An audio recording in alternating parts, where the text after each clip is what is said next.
In the last video, we looked at why the average price level generally rises each year. And then we also introduced inflation targeting. I want to go to the last slide of topic 1, which then asks the question, why is an inflation rate of 2 to 3% desirable? Why not zero inflation? So coming back here, why does the Central Bank of Australia, the Reserve Bank, set the target at 2 to 3%? So clearly they don't want inflation lower than 2, they don't want inflation higher than 3%. So why not 0%? That's an interesting question, because I think if you ask most people who have never studied economics, is zero inflation desirable? They would probably answer yes. They'd probably think prices aren't rising, it's just more convenient, even though their wages probably wouldn't be rising either. They might well think that just having prices being stable each year is quite a nice thing. It creates a lot of certainty in the economy, and you know what prices are going to be 2, 3, 4 years from now. To a lot of people, it might sound like a good thing, but to an economist, the idea of a zero inflation rate, whether you're targeting that as a central bank or you've actually got a zero inflation rate as a result of, say, a recession, to an economist, that's a bit of a disaster. So if you ask me as an economist, do I think a 0% inflation rate is a good idea? I would say absolutely not. It's dangerous. It's just a bad idea.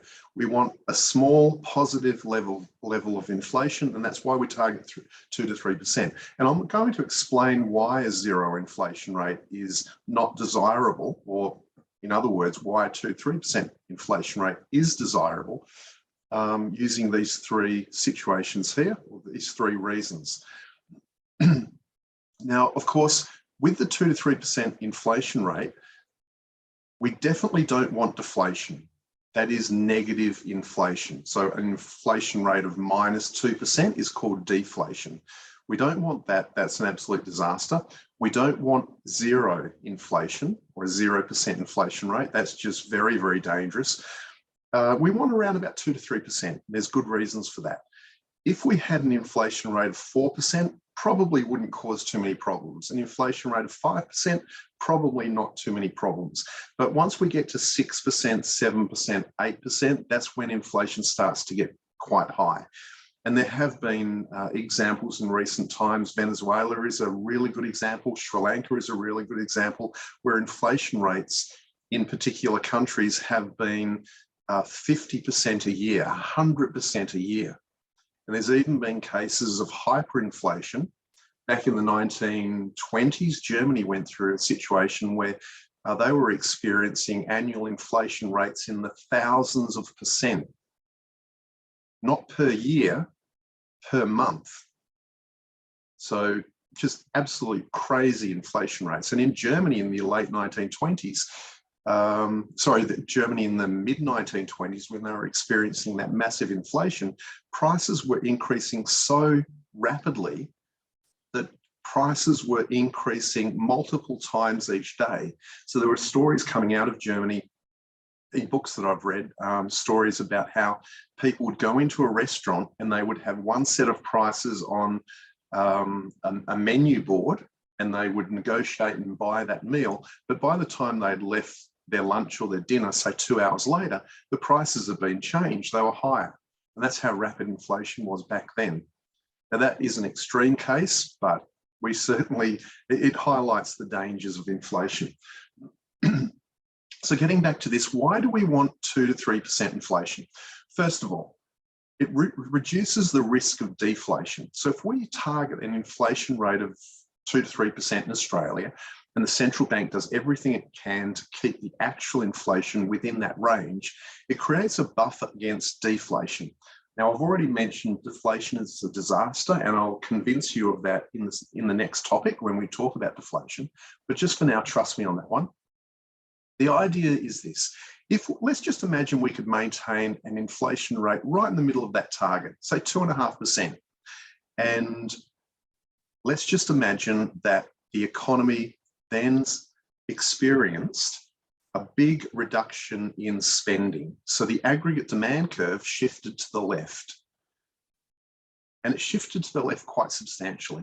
Now, we know from the work we've already done that when the level of spending in the economy drops substantially, that is, the AD curve shifts to the left, it's going to put downward pressure on the inflation rate. So let's just imagine the inflation rate went from 2.5% down to 1%. Now, even in the presence of that big negative shock to spending, we've still got a positive level of inflation. Contrast that to a target of 0% inflation. So imagine the central bank was crazy enough to target 0% inflation rate. The same leftward shift in the aggregate demand curve occurs. Now the inflation rate's minus 1.5%. And then we come up against the problems of deflation. So we don't want deflation. It's damaging. It's very, very dangerous. And so by having a small positive amount of inflation, we can create a buffer so that a negative shock can hit the economy, push the inflation rate down, while allowing us to still have a positive level of inflation. So that's reason number one, why we target 2 to 3% and not 0. Of course, we don't target 4 to 5 because even though 4 to 5 would have a bigger buffer, 2 to 3% is enough of a buffer. And if we had 4 to 5% inflation, then the problem would be, if we had 4 to 5% inflation as a target, for example, then the risk would be a big increase in spending, which would then drive the inflation rate up. And then from 4 to 5%, it would be very easy to get to 6 or 7%. And then we then start incurring the costs of high inflation. Whereas with 2 to 3%, if we have a big positive shock to spending, the inflation rate may jump up to 3.5%, 4%, but it's still not high enough to incur the costs of high inflation. So 2 to 3% is sort of a sweet spot in a sense. You can rise a little bit above 3 and not cause too many problems, and you can have the inflation rate dropping below 2 a little bit and not cause any problems. So it's a perfect range for us to operate within in Australia. The second reason we don't want 0 inflation, it's got to do with the difference between nominal interest rates and real interest rates. So you should remember this formula here from earlier on in this topic. So the nominal interest rate equals the real interest rate plus the inflation rate. The idea is, and I'll just go through this top line here. Before I explain all of the different numbers and how all of this works, let's just review this equation using these numbers. So the idea is this. You go into the bank and you put your money in a term deposit at 6% for 1 year. Over the course of that year, prices rise by 3%. So even though you've got 6% more money, because prices are 3% higher, the purchasing power of your money is only increased by roughly 3%. So that is the real interest rate. That's the real return that you obtain when you deposit money at 6% into a bank and the inflation rate is, say, 3%. Okay, so let's now assume that you are borrowing money. The idea, this is a little bit more complicated, but the idea is this. It's a little bit more complicated to wrap your head around, but let's have a go at it. You're now borrowing money at 6%. So the question is, in what sense is the real interest rate 3%? How could you explain a real interest rate of 3% to someone who knows nothing about interest rates or inflation or economics? Well, it works like this. Let's just imagine you've borrowed money at 6%, and every year you have to pay 6% on the principal of the loan, the principal of the, well, 6% on the money that you've borrowed. But each year, inflation's 3%. So because of that, your wages will be going up by 3%. So in a sense, because your wages are just going up by 3% each year, it makes it easier for you to pay that 6% nominal interest rate. And so in a sense, half of this 6% that you have to pay is covered by or paid for by the fact that your wages are just going up because of inflation. Imagine a more extreme example. Imagine borrowing money to buy a car or a house or something like that at 6%. But now the inflation rate is 8%. Just ignore those numbers. Just sit back and think about it. So you're borrowing money at 6%, but inflation's 8%, and your wages are going up by 8% each year. That 6% interest is an absolute bargain. It's going to be so incredibly easy to pay because your wages are just rising at such a high rate of 8%. In that sense, the real interest rate you would pay would be -2. So in a way, you pay 6% to the bank, but your employer is paying you 8% more each year. So really, that interest rate that you're paying to the bank of 6%, it's very, very easy to cover out of the 8% growth in your nominal wage. So the real interest rate, in effect, is -2%. So hopefully that makes sense. I've looked at this equation from the perspective of you being a depositor of money in the bank. So you get 6% more when you get your money back, but prices are 3% higher. So your real purchasing power is increased by 3%. That's viewing you as someone who deposits money in the bank. And then I also viewed this equation from the perspective of someone who's borrowing money. That is, you borrow money at 6%, you've got to pay 6% interest each year. You've got to find that 6% money from somewhere. You've got to pay it out of your wages, 6%. But if your wages are going up by 3% just because of inflation, then the fact that your wages are going up is kind of covering half of that 6%. May take a little bit of time and extra reading to kind of convince yourself of that. That is viewing this equation from the perspective of when you're borrowing money, but that's pretty much how it works. So what I want to do is now look at two situations. I want to look at interest rates when there is some inflation and interest rates when there is no inflation. So this is how it works. First of all, we're going to look at these top two lines. And I'm assuming that the inflation rate is 3%.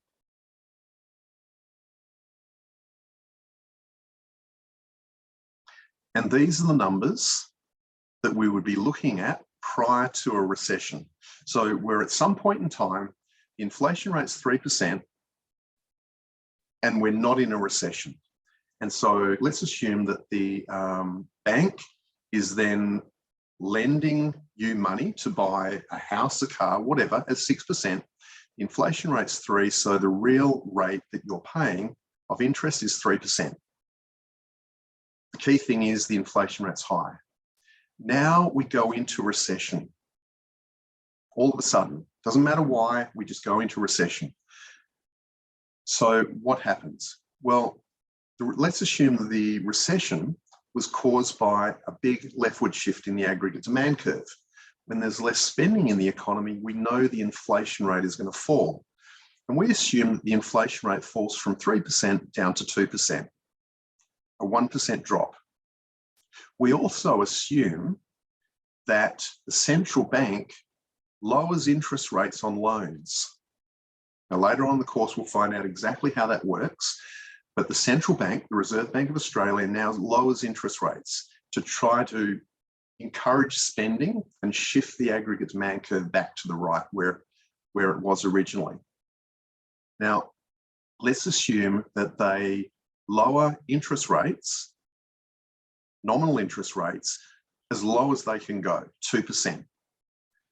Now, we're going to assume that this is the lowest lending rate that banks can actually manage. Now, remember, the banks have to borrow money and then lend it to their customers. So let's assume that the banks can lend in this situation during a recession. The banks can borrow money from elsewhere in the economy at a very low rate, attach a bit of a profit margin, and the lowest they can offer, so I'm talking Commonwealth Bank, ANZ, the lowest interest rate they can offer is 2%. That's as low as they can possibly go. Now, with positive inflation of 3% falling to 2%,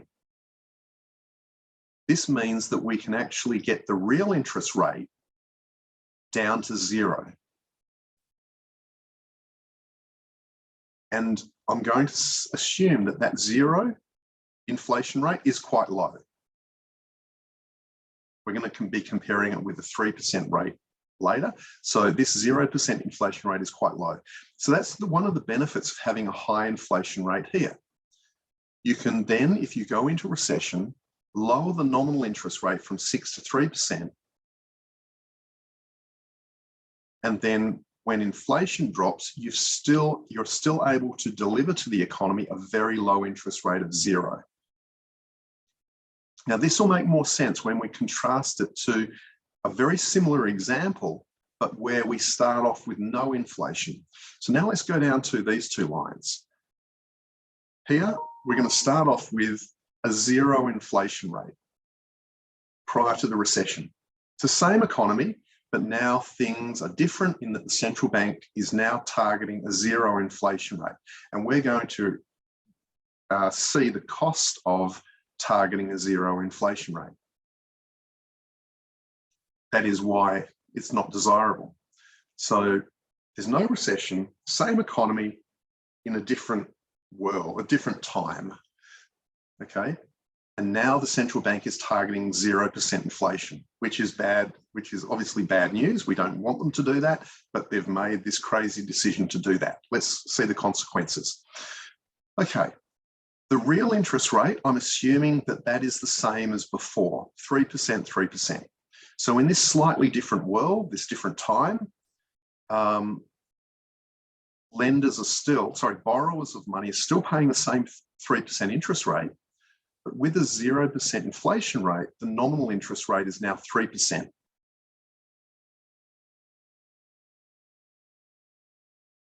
And so it is true, if you don't have any inflation, it does allow the nominal interest rate to be lower. But I'm assuming that the real interest rate's the same, because as a borrower or a depositor of money in the bank, I'm interested in the real interest rate, not the nominal. So that's why I've started off with the real interest rate being the same in both examples, because that is the important interest rate, whether you're a borrower or a lender of money. Then what happens is we go into recession. From 0%, I'm assuming the aggregate demand curve shifts to the left and we get this same 1% drop in inflation as we did up here. So now we go from 0 to -1%. I'm also assuming that nominal interest rates are still reduced down here. Nominal interest rates are reduced, but they're reduced to the same 2% because 2% is the lowest they can go.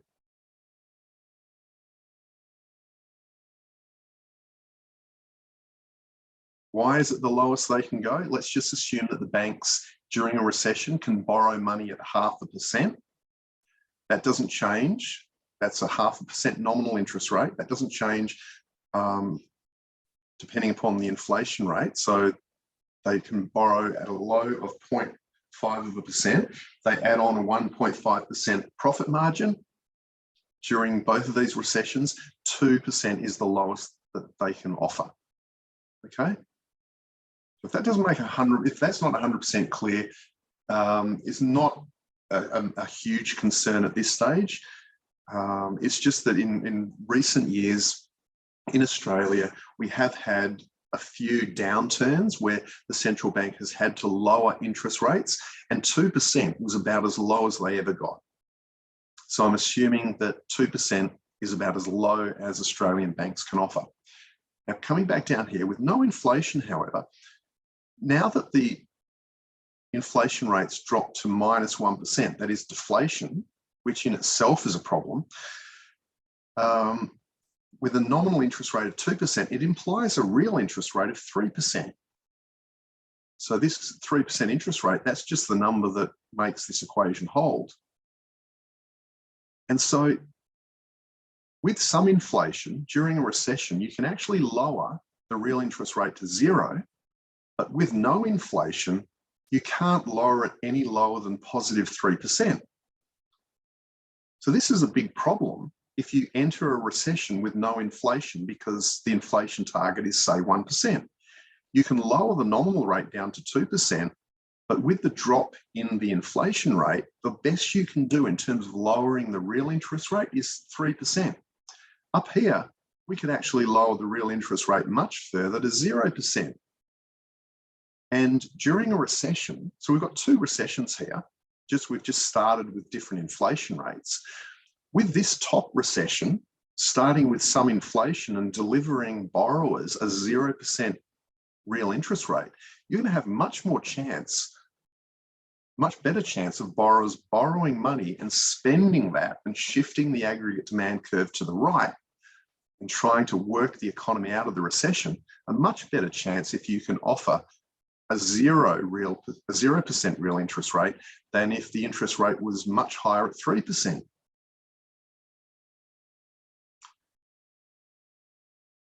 So hopefully that makes sense. You start off with a 3% interest rate during a recession when nominal rates get driven down by the central bank. That high inflation rate, even if it drops a little bit, can still deliver you a very low real interest rate, an interest rate at which borrowers may find it attractive to borrow and spend money. If you enter a recession with no inflation and the inflation rate drops, it implies a very high real interest rate. And that high real interest rate is going to make it almost impossible. It's going to discourage borrowers from borrowing money and spending that money because the real interest rate is 3%. Think about a business. Think about a business in this scenario. And we're looking at this bottom line here. And you run a small business. This is what this implies during a recession. You can borrow money, and you're thinking about expanding your business. You're borrowing money, or you can borrow money from the bank at 2%. But the prices of your goods and services are falling by 1%. So your revenue is falling each year by 1%. You'd be very brave to borrow money at 2% during a recession when your prices are falling by 1% and your revenue's falling by 1%. You'd be in a much better position up here. So up here, same business, but you're thinking about expanding, and now you can borrow money off the bank at 2%. But now prices are still rising by 2% in this recession. And so your revenue is going up by 2%. Which is the better situation? Paying 2% and your prices and revenue are going up by 2%, or paying 2% and your prices and revenue are falling by 1%? Obviously, the best option is up here. And you're much likely as a business owner or an individual considering buying a car or whatever to borrow money at 2% when the inflation rate is high rather than when it is low. Okay, and so that's another reason we target 2 to 3% inflation, because if you start off with, say, 3% inflation going into a recession, you can still deliver to the economy as the central bank a low real interest rate. If you start off with no inflation, the real interest rate is going to be very, very high, and it's going to make it very difficult for low interest rates of 2% to deliver the extra spending that you need during the recession.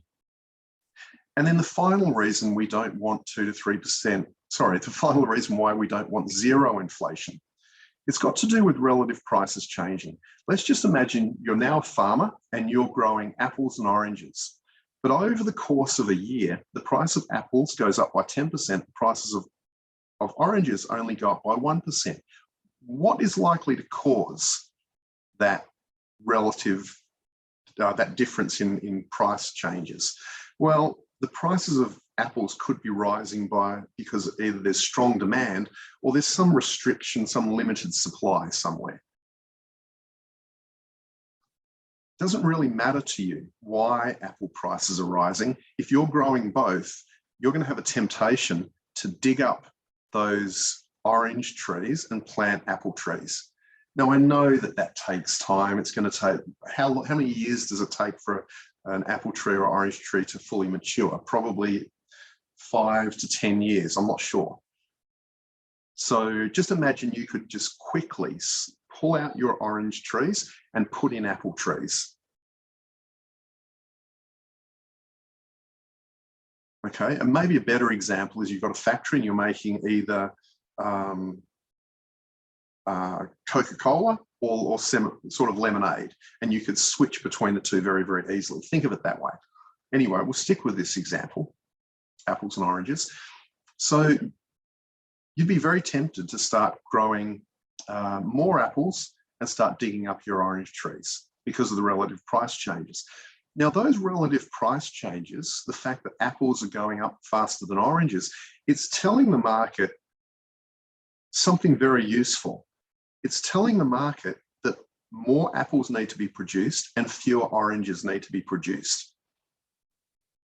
And so over time, if those price differences are maintained and apple prices are going up faster than orange prices, then you will get more people producing apples and fewer people producing oranges. And of course, that will then affect the rate at which prices increase in the future. But that's not important now.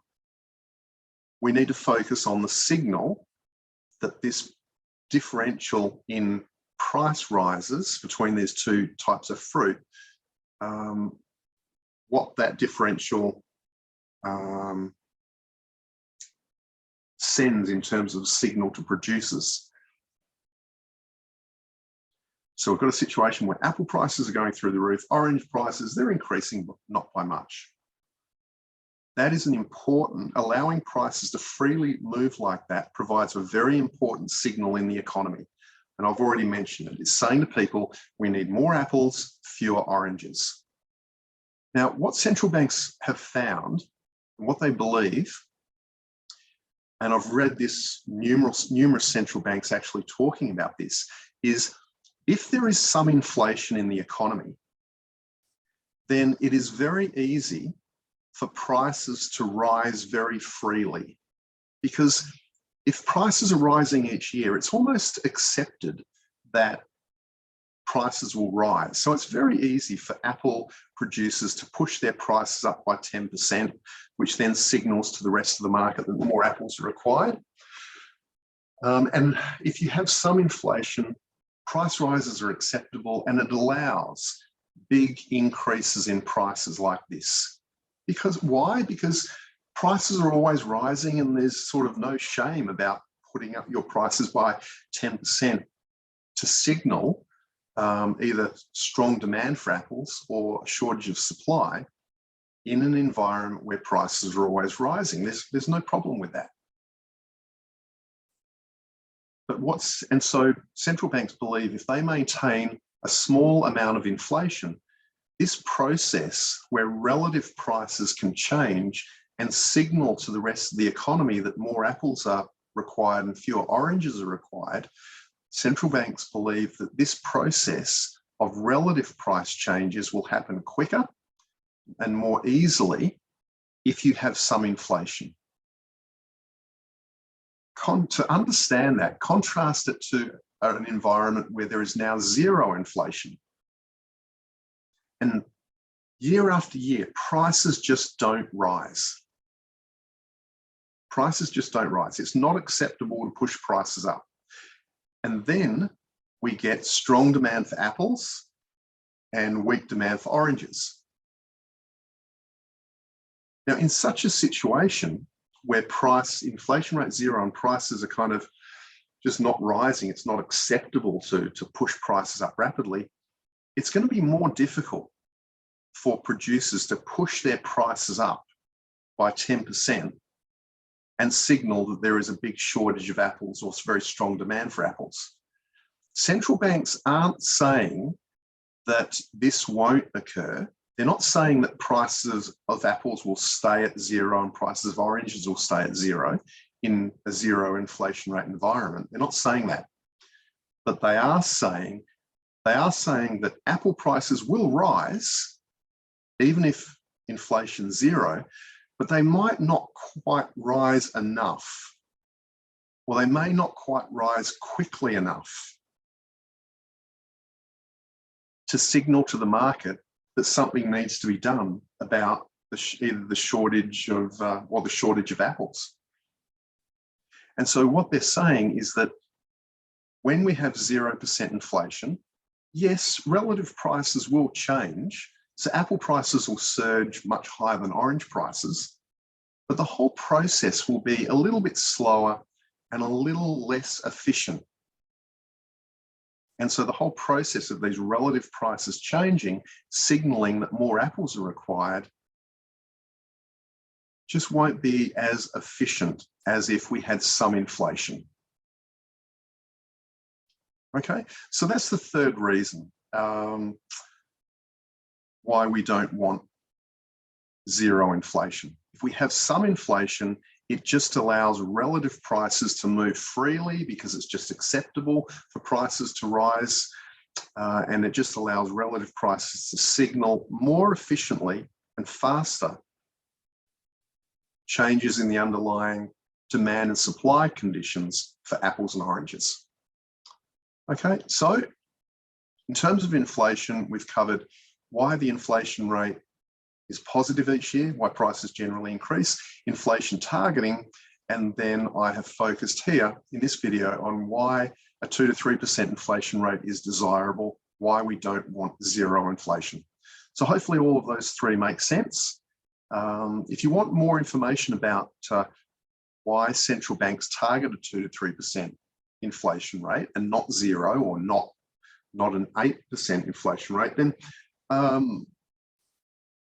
encourage you to just do your own research. There's a lot of information out there on central bank websites and other places which will help you understand why central banks around the world target 2 to 3% inflation rates or low inflation rates. Certainly there are some central banks out there that target 1 to 2%. There's others that target 1 to 3. I think I saw one the other day that targets a 2 to 4% inflation rate, but all central banks tend to target a low inflation rate. So if you want a better understanding of why central banks target a low inflation rate these days, a small positive amount of inflation, yeah, feel free to do your own reading, your own research.